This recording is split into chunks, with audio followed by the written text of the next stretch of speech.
Now, let me first introduce Ms. Opeyemi Abebe. She's the head of Trade Competitiveness Section and is an advisor and head of the Trade Competitiveness Section in the Trade, Oceans, and Natural Resources Directorate of the Commonwealth Secretariat, where she leads a team of trade and investment advisors to provide technical assistance to member countries on trade competitiveness, issues for improving their supply capacities to secure sustainable market access for priority exports, and develop strategies for export and investment expansion and diversification in over 20 African, Asia, Caribbean, and Pacific countries of the Commonwealth.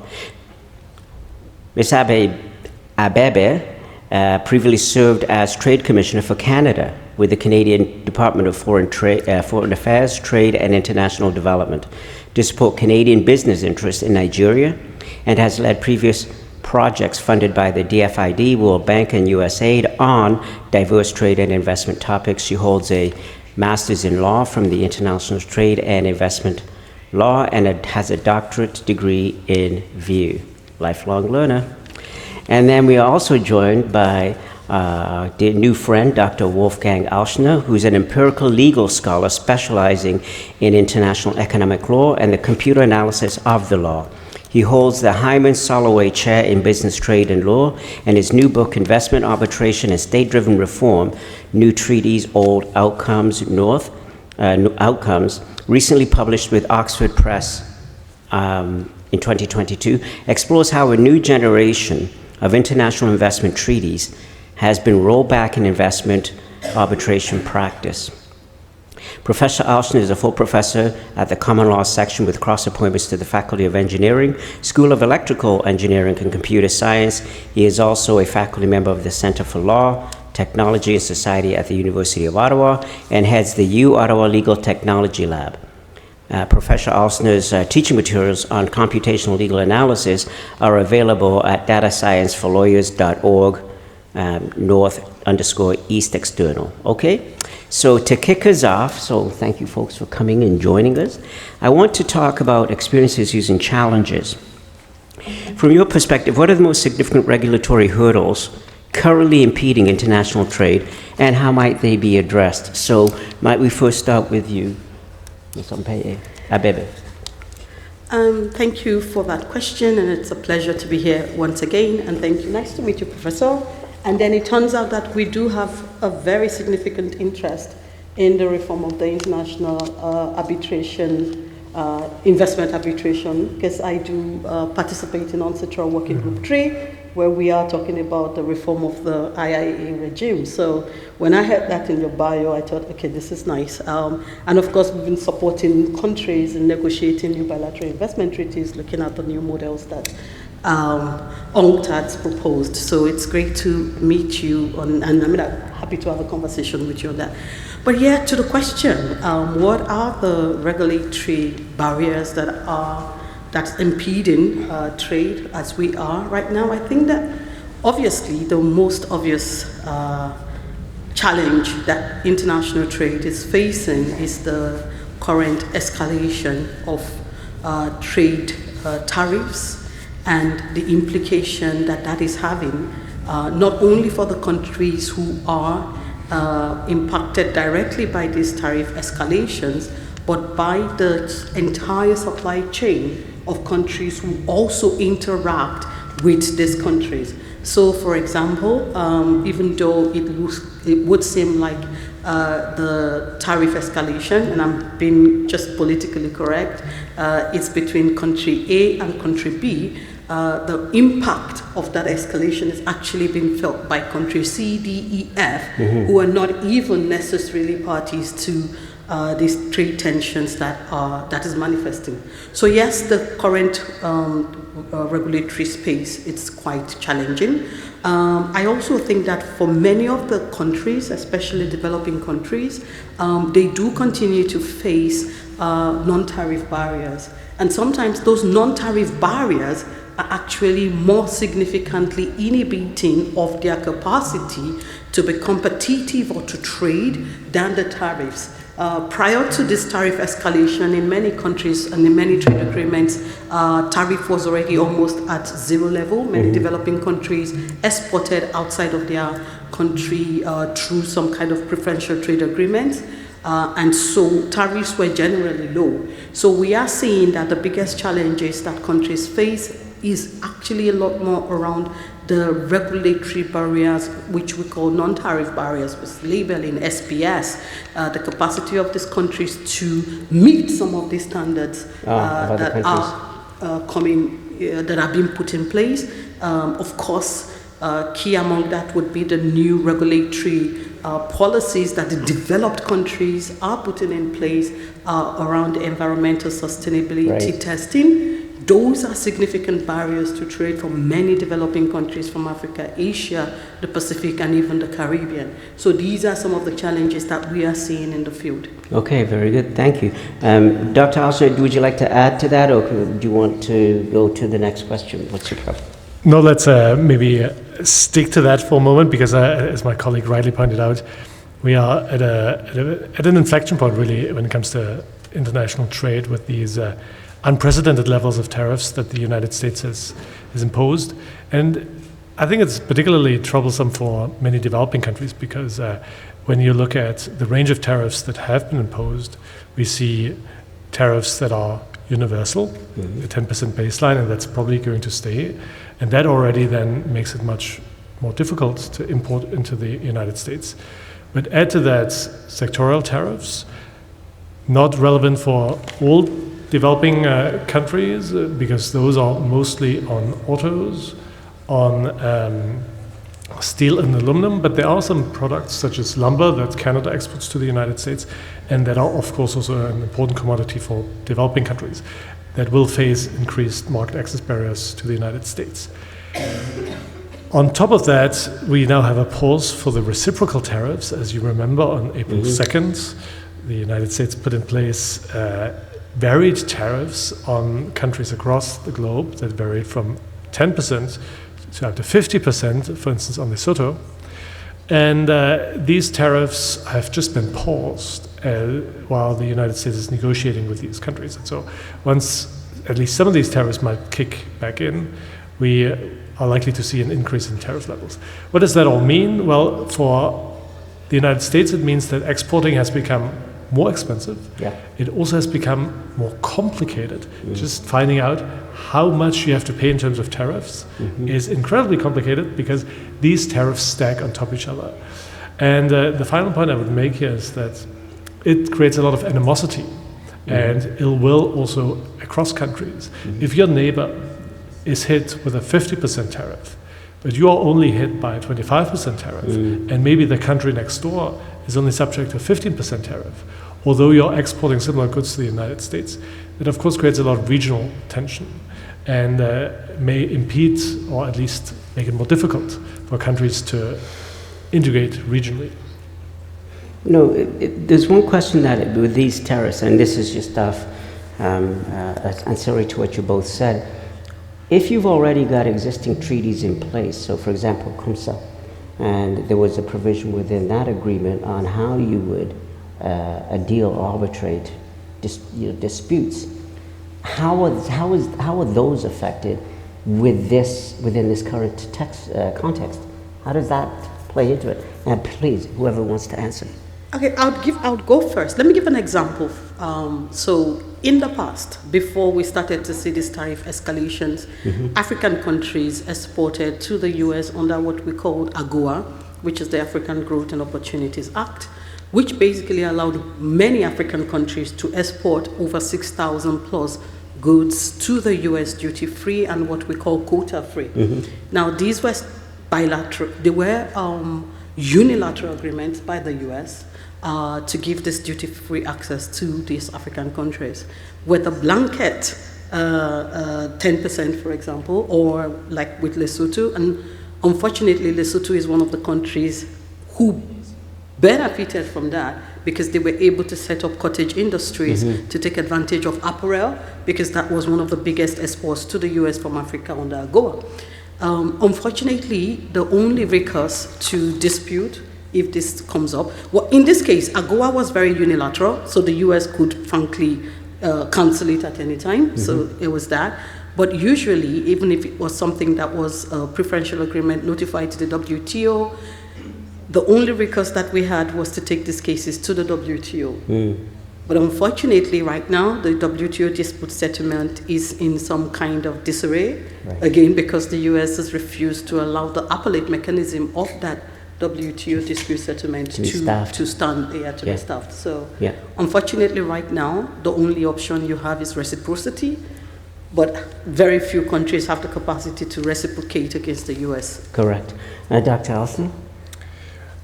Yeah, so I mean, AGOA, that's really important. I think in terms of trade impact, the expiry of that is going to be very, very painful. On top of that, we have to remember that USAID has also been wound down, and so that adds then to the pain. WTO, as my colleague said, is currently in deep sleep because the United States has blocked the appointment of appellate body members. So what does that mean for the CUSMA and the other regional trade agreements that are still there? Well, they are not much value either, unfortunately, because the trade agreements that the United States has signed often provide tariff-free access to the US market, but of course the April 2nd tariffs, but also the sectoral specific tariffs, they have been implemented, including against countries where these free trade agreements have been signed. And so these are in blatant violation of these free trade agreements. The only exception here is Canada and Mexico, where a partial reprieve has been granted in relation to CUSMA-compliant products under the fentanyl tariffs. But we'll also have to see how long that's going to last. It is intertwined with an upcoming review of the agreement in 2026. And that's really where we'll see what the agreement holds in store for the future. I think we can, in general, say that dispute settlement is not an effective remedy to deal with the unilateral tariffs imposed by the United States, because the United States does not feel bound by these agreements, and it would not feel bound by any decision by an international adjudicatory body either. That's a sad reality, but I think it's the reality. Well, there's going to be long-term impacts too going forward in terms of how do you then enter an agreement when you're not sure that someone is acting in good faith and will honor going forward. So I think down the road there'll be an impact on the reciprocal side with what Canada's going to do, diversify to other markets, etc. So having said that, thank you for that. What do you, from your work, folks, what do you see as the key barriers for small and medium-sized enterprises accessing international markets, perhaps beyond the current context of just the current trade tariffs? What other non-tariff related barriers are they facing to accessing these international markets? Do you want to go first? Because I've been... Okay. Yeah, I mean, there's a long list of potential barriers here. I think one of the problems is that people, including myself, we are, as international trade lawyers, often very obsessed with the conclusion of free trade agreements or multilateral negotiations. But ultimately, the effects of these agreements don't always trickle down to the actual traders. And so we see this, for instance, in the fact that many of the preferential tariff rates that are agreed through these agreements, they are not being used, especially when the MFN tariff is low. Why do you go through the paperwork of adding that extra benefit? And that speaks to a more general lack of awareness of the opportunities that are being created in relation to these trade agreements. I think that's one thing. The other thing relates to export capacity.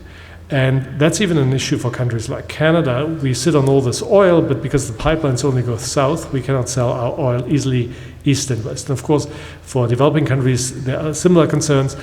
There is a lack of infrastructure across Africa, so it's sometimes easier to ship your goods to Europe, to the United States, across the ocean, rather than transporting it overland to the country that's maybe closer geographically, but much more distant in terms of the travel costs that it would take to get it there. And so I think part of it is that we have to put ourselves in the shoes of small and medium-sized enterprises and tackle the types of barriers that they face, and often these are very practical barriers and not always amenable to these types of high-level policy making that we have prioritized in the past. Right. I see an opportunity there for incubation. Yeah. of some enterprises to fill in that gap. I think of companies like Brookfield, et cetera, in the infrastructure market or others in that. Anything to add to that?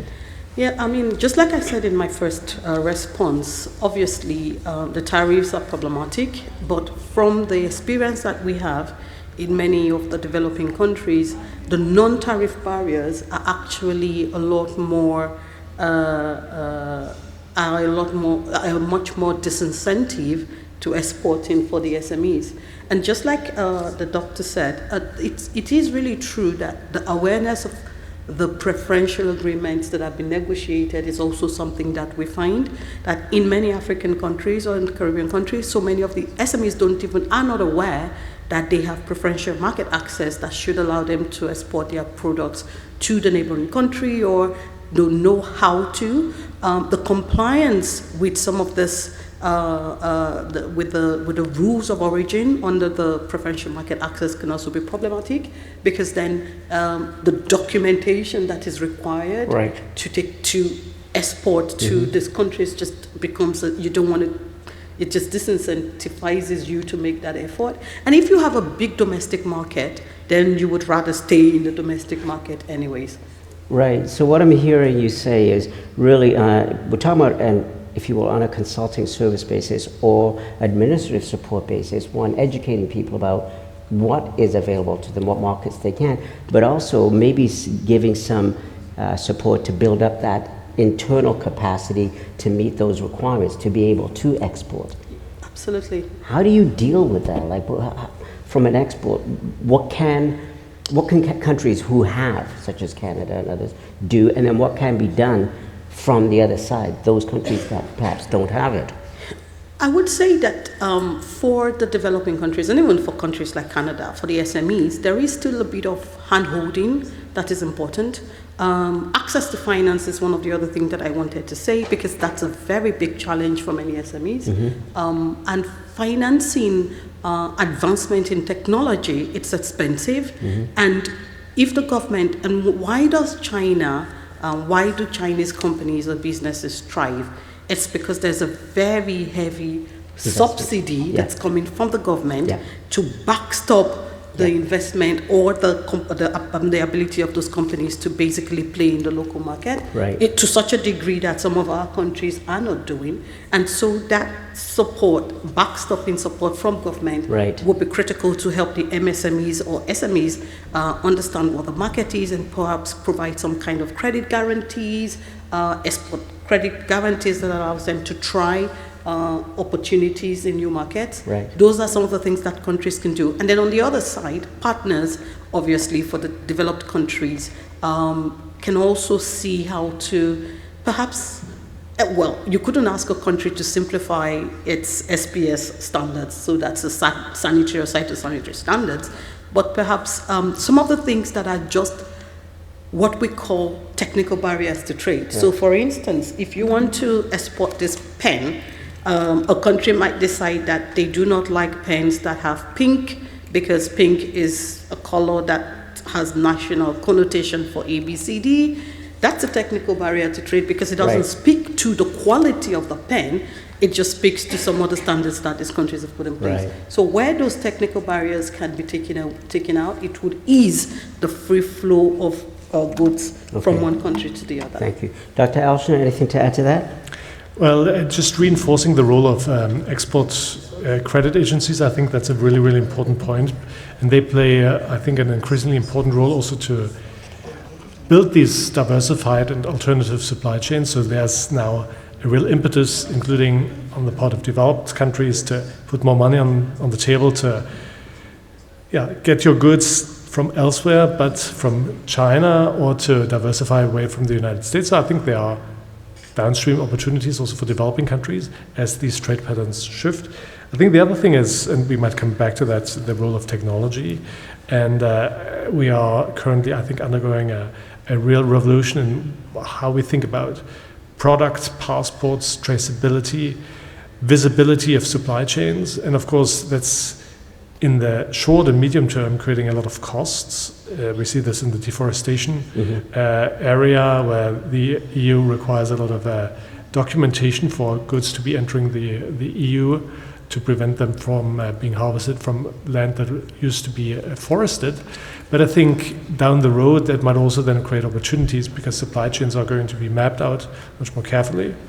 Traceability is much more of a common practice, much of a more standardized practice, so that these high upfront costs that are now only really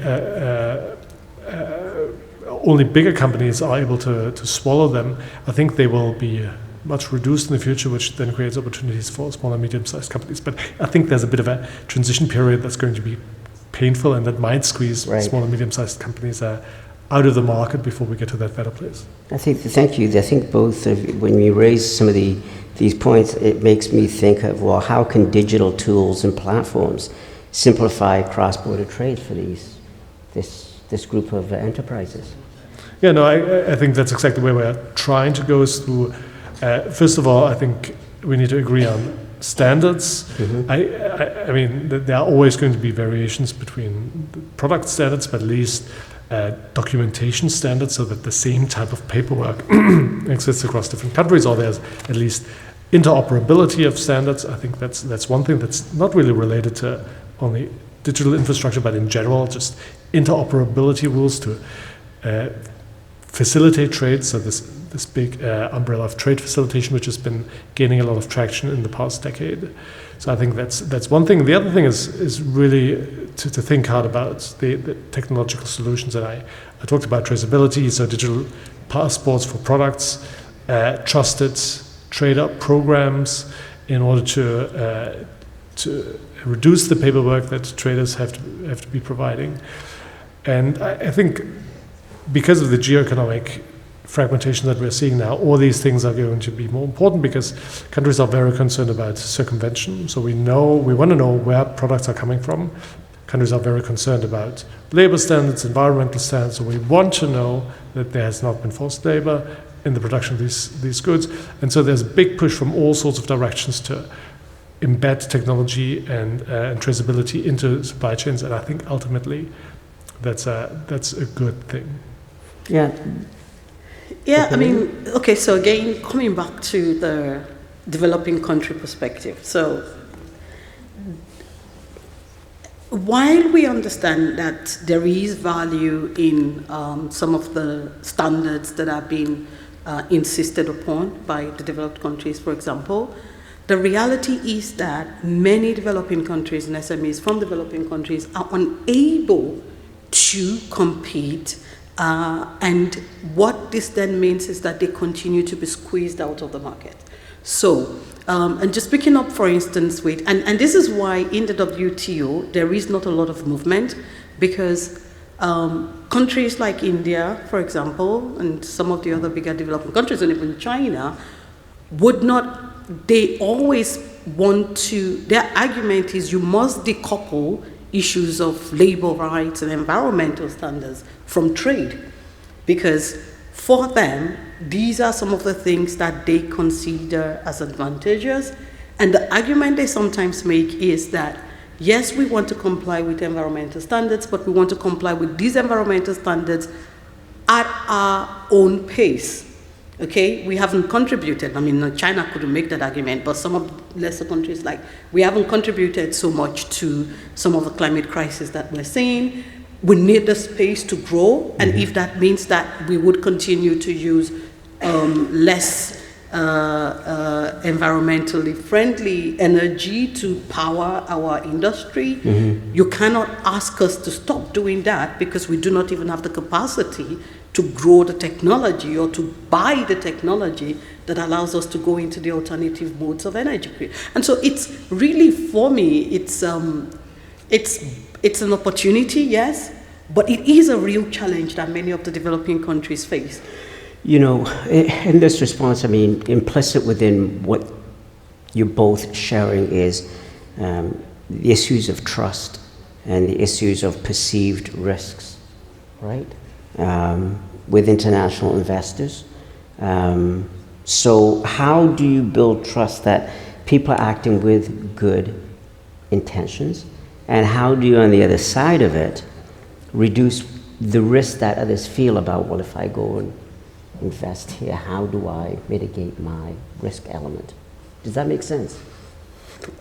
Okay, this is not so much a trade question, maybe more around investment, and maybe now we can diversify the conversation into investment policies and investor protection, which is something that I'm very sure that he would be passionate about as much as I am. So many countries have what we call, in many instances, bilateral investment treaties that offer some kind of protection to investors. And these treaties essentially aim to guarantee for that investor that their investment would not be expropriated, that they will be treated fairly and equitably in the country where they are investing. And there are some standards that the government holds themselves up to. Now, this agreement is signed between the home state and the host state, so the investor is not necessarily a signatory to that agreement, right, but a beneficiary of that agreement. And so what happens is, increasingly, those agreements are being, obviously now being challenged because many of them have given investors a lot of rights to sue governments, which is a different conversation. But using contracts and bilateral investment treaties, investors can have some kind of trust that when they invest in a country, their investment will be protected, they can take their money out and it will not be expropriated. Dr. Alschner? Yeah, exactly. So that's the idea, that's the premise. But of course, we're now at a place where investors are holding countries hostage, and we have to ask ourselves whether we have given these alleged beneficiaries maybe too many rights or too much protection, so that we have tilted the balance away from leveling the playing field and de-risking investment decisions towards a tool through which companies can exert leverage over developed and developing countries. And so currently there's a multilateral reform going on in order to rethink the universe of bilateral investment treaties. I'm sorry, what was the name of that, the forum? These talks take place at UNCITRAL, the United Nations Commission on International Trade Law. Exactly, and they are supported by other organizations such as research by the OECD and by UNCTAD, the United Nations Conference on Trade and Development. I actually used to work there 15 years ago on some of these issues. And many of the debates haven't really moved. So there are concerns about the treaties themselves. As I said, that they are giving too many rights, too onerous obligations on states that curtail the right to regulate. So, for instance, tobacco companies have been using these agreements in order to prevent countries from imposing more rigorous health standards, including also protections for public health in the labeling sector, right, so that young people are aware that if they smoke, they risk cancer. And so, in the views of many commentators, the investment treaty regime has gone too far because these protections are too broad. The other problem is on the substance, because who adjudicates disputes once they arise?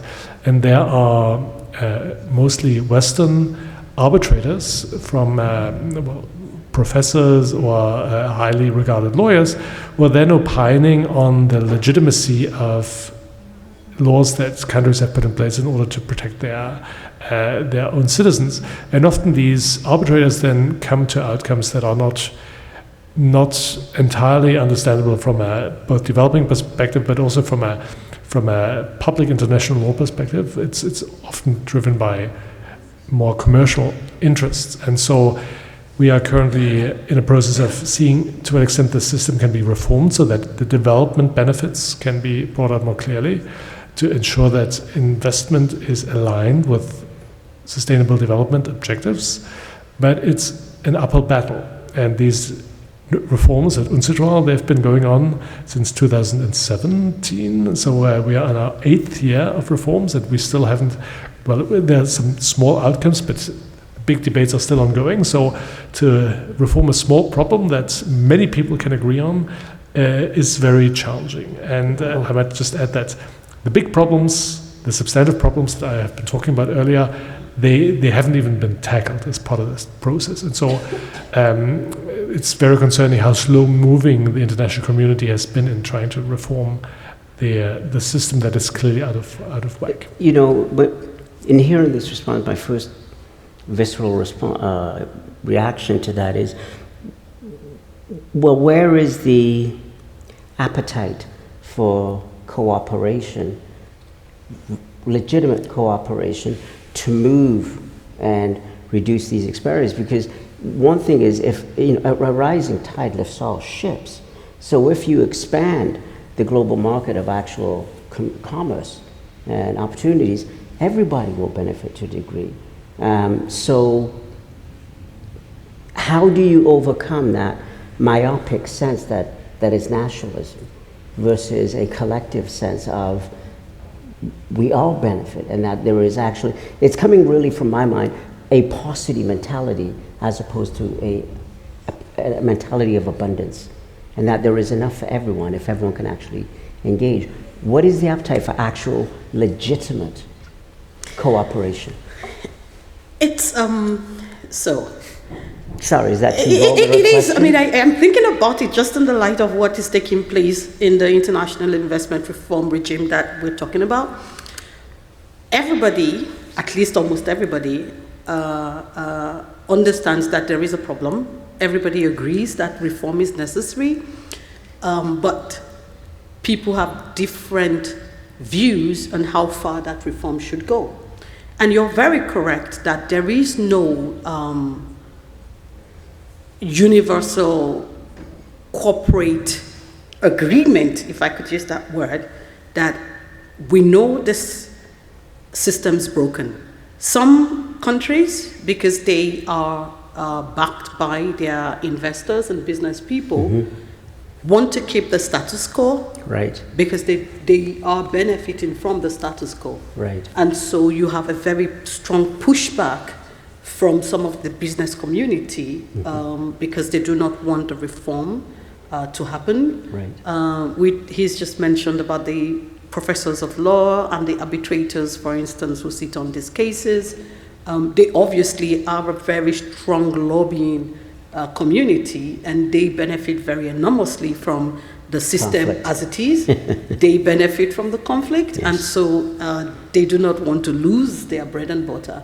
And so I think that the work that UNCTAD has done, and so speaking to the other side, because UNCTAD has basically put options on the table, and they've done it looking at it from the lens of development. In the Commonwealth Secretariat a few years ago, we actually published a resource to help countries negotiate their international agreements with sustainability at the back of their mind. So it's an IIA resource, and we sometimes share that with member states. UNCTAD has done a lot of work, and I would say that some countries have taken very bold steps to say unilaterally terminate their BITs because they feel that this is what's in the best interest of their countries. And they do that and pull out of the multilateral system for dispute resolution on investment, which is ICSID. And that's basically the way that UNCTAD has again asked countries to think about, just unilaterally terminate these BITs. But it's only countries that have the muzzle to do it that can get away with it. So India's done it, South Africa's done it, but very few other countries are able to do that. I think one more country did that recently. Some of the countries in Latin America who've been really badly burnt by this challenge that he's talking about. Dr. Alschner? Yeah, and because of these entrenched interests, it's actually very hard to reform the system from within, because everybody wants the system to look slightly different, and that makes it so hard to then come back to your original question, which is, what is the common interest there? What would be the abundance agenda behind it? And so we have this animal that's now out there that we cannot really get back into the cage, but we can also seemingly not kill it either. So it's sort of running wild. So my proposal would be to shift focus a little bit and to think about, well, other instruments that do similar things, but that have a bit more of an equitable burden sharing. And so, for instance, a political risk insurance, which is a program that's run by many developed countries, sort of does the same thing, but in a very different way. So investment treaties, they shift the burden towards developed countries. So if there's an expropriation happening, if there's unfair treatment, it's the developing country that ultimately has to pay compensation. With political risk insurance, it is the home state that then steps in and that insures the investor. If there is expropriation taking place, then the investor gets the money back. Now, they don't do this out of altruistic considerations. They get an insurance premium. So it works like a normal insurance scheme. And so, in a way, you hedge against those same risks, but you're not overburdening the developing countries.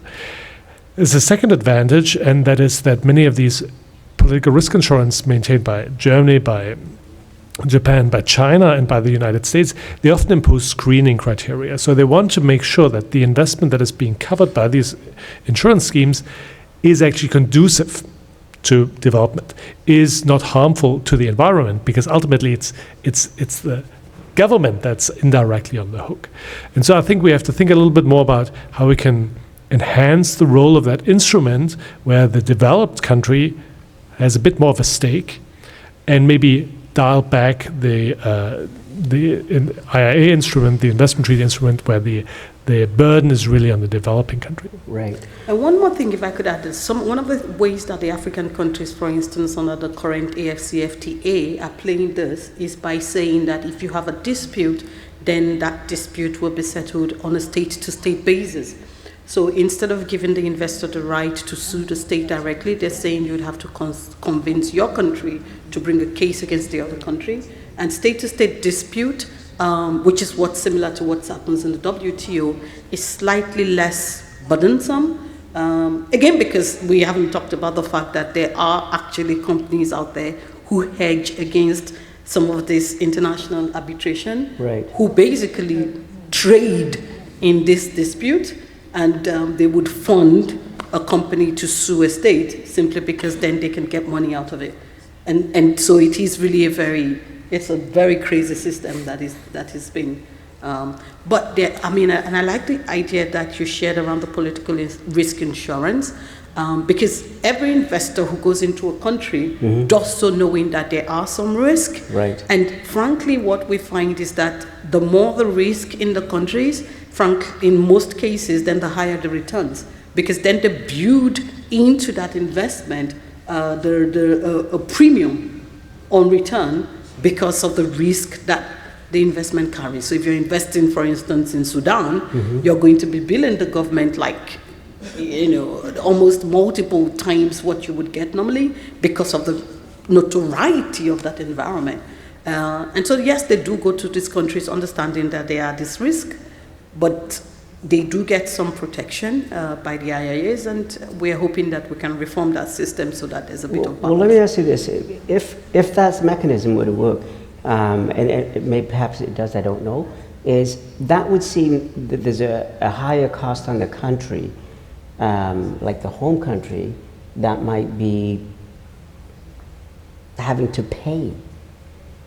So is that not yet another burden on them? Or did I miss something? Yeah. Well, the home country, you mean the developed home country? Yeah. Yeah, but they also benefit when we think about what are the big policy challenges of today. It's for the developed world, it is competition with China. It's about building up parallel supply chains in advanced manufacturing, in green technology. And what do we need for those things? We need access to raw materials. We need access to a broader market, because China is a huge market. We have to build alternative markets so that we can reach that scale. And so I think developed countries are interested in not necessarily replicating the Belt and Road Initiative, but creating counterweights to China and to invest in developing countries in order to make that happen. And so I think there's a bit of an alignment of interest to say, look, we really want to support our companies to set up shop elsewhere, And we're willing to pay the price because ultimately we are also going to reap the benefit in terms of economic diversification. Interesting. Okay. Thank you. I just want to be clear. How much time do we have? 5 minutes. Okay, one last question then. Let's see. What do you think are the necessary commitments from international organizations to actually support fair trade practices? Because one of the things you pointed out, both spoke to briefly, was if the arbiters of these disputes have their own vested interest, and not only personal, but also for their home markets, etc., how do you get international organizations to actually commit to something that is fair? Sorry if that's... Okay, I'm trying to think about it, either from a trade perspective or from the investment perspective that we're talking about. I suppose the role of international organizations, which now talking about what the WTO would do in this instance, is to provide that level playing field. Again, the WTO is in the kind of dilemma that it is because the field is extremely very level, which means that it is by consensus or nothing. Mm-hmm. So we have not been able to make progress on a lot of issues because one country basically can stop the wheel of conversations or discussions at any point in time. I mean, we had the MC13 last year, and it just took one country to basically almost tank the entire discussion. Absolutely. And an agreement that had been negotiated by over 100 countries and agreed among themselves could not go further because one country said no in the WTO. So it does have its challenges. But again, we must continue to beat the drum that multilateralism is still the way that the world protects the smallest and the weakest amongst us.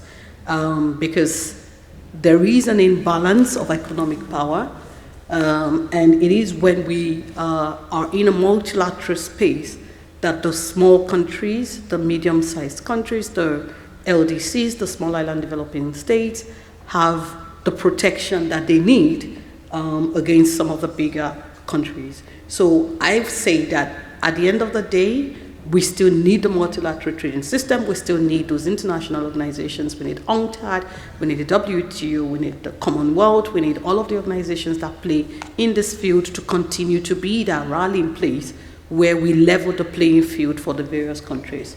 And we put in place trade rules that levels that playing field. No, and I say this respectfully, I'm hearing that partly the status quo is the answer to the question. Is there not an innovative? Because at some point, everything's going to have a disruption. Oh, it is really disrupted already. What will be the disruptor for the status quo? Well, I mean, unfortunately, we are living through this now. So I think the maybe counterintuitive response is that the status quo is actually not that bad as compared to the counterfactual, the alternative, where we are in a power-based system rather than a rules-based system. Right. And so even though the rules, and we can talk about this at length, are skewed, they are biased, and they sort of favor some interests over others, they are still somewhat objective and bind the small and the large countries. And so I think what we have to remember is that we're now at a point where the biggest countries, China, but also the United States, they are operating a little bit outside of the rule book. And that all other countries, including Canada, but including all developing countries as well, are now facing this power asymmetry and this threat of economic coercion for the first time. And that sharing of interest across the developed and the developing world among the non-Chinas, among the non-US countries, I think that creates opportunities for new forms of collaboration, north-south, north-north, south-south, outside of these big powers, to try to come up with solutions that at least preserve the trading system and potentially reform it, make it more equitable in some areas. We talked about sustainable development. I think that's an interest that countries such as Canada has alongside developing countries. And so I think we have to maybe start from the bottom up to reform the system, but we also just have to preserve it against this onslaught of Right. bare power politics. So it seems like it's a market that's, or a space that's ripe for what you're saying is new alliances, like we're seeing right now. I mean, we saw the emergence of BRICS, I think, in part in response to that. I think we're seeing a shift away from American hegemony to something different, and America really doesn't have the capacity to respond to the thing they can to China. And just very quickly, one last one is, China did something that I think we can all take a lesson from. They made a commitment and investment 50 years ago that they were going to do the following. They identified 15 industries and said, we are going to pay attention, committed, focus on that. And they are seeing the rewards of having sown, nurtured, and that seed, and now they fertilized it. Now they are sowing, they're reaping the benefits of what they've sown. How the hell do we get our countries to get that long-term vision? Sorry for being so delicate about it. Yeah, that's the million-dollar question, and I think it's very, very challenging. So yeah, I don't have an answer. Okay. I think that China was able to do what they did first because they, at that time, did not join the rules-based system, period. And so they could operate essentially outside the rules of the WTO for as long as they needed, and when they kind of got what they wanted together, then they negotiated their way to come back into the WTO. Many of our countries right now are bound, or should be bound, by the rules-based system, which means that you cannot unilaterally do some things. I mean, this is why what we're saying is important, because now we have the big players playing outside the rules-based system. But like I said, unfortunately, the implication of the trade escalation of wars between China and the US doesn't only impact those two countries, it has repercussions for a lot of everybody in the entire trading globe. But what can we do, and how do we respond to China? How do we even respond now to the US? I suppose it's finding those new alliances, those new opportunities to create new trade routes. I mean, like I said, if COVID taught us anything, it was already telling us that we needed to start rethinking the way that we did business and the global, I mean, literally almost unilateral global reliance of everybody on China as the source of everything. And so now companies are responding. We have what we call now nearshoring, where countries are starting to put in industries closer to their borders. We have what we call friendshoring, which means that countries are putting or are working to place, companies are working to place their businesses in countries that are friends. But I would have imagined, for instance, that Canada and US would have considered themselves friends. And so now friendshoring doesn't seem to be a way to go. But we must start rethinking that realignment of the global trading space. Well, thank you both for giving us your insights, your perspectives on overcoming international trade and investment barriers. I somehow foresee going forward that there's an element of the status quo out there, but there will be, I think, increased fractionalization within the space for people to remain competitive, and countries have to understand you're going to pay a higher cost to be more self-sufficient, to leave yourself less vulnerable to the external contingencies in an increasing volatile external market. So thank you very much for joining us, and thank you very much for your contribution. Let's give a round of applause for our panelists.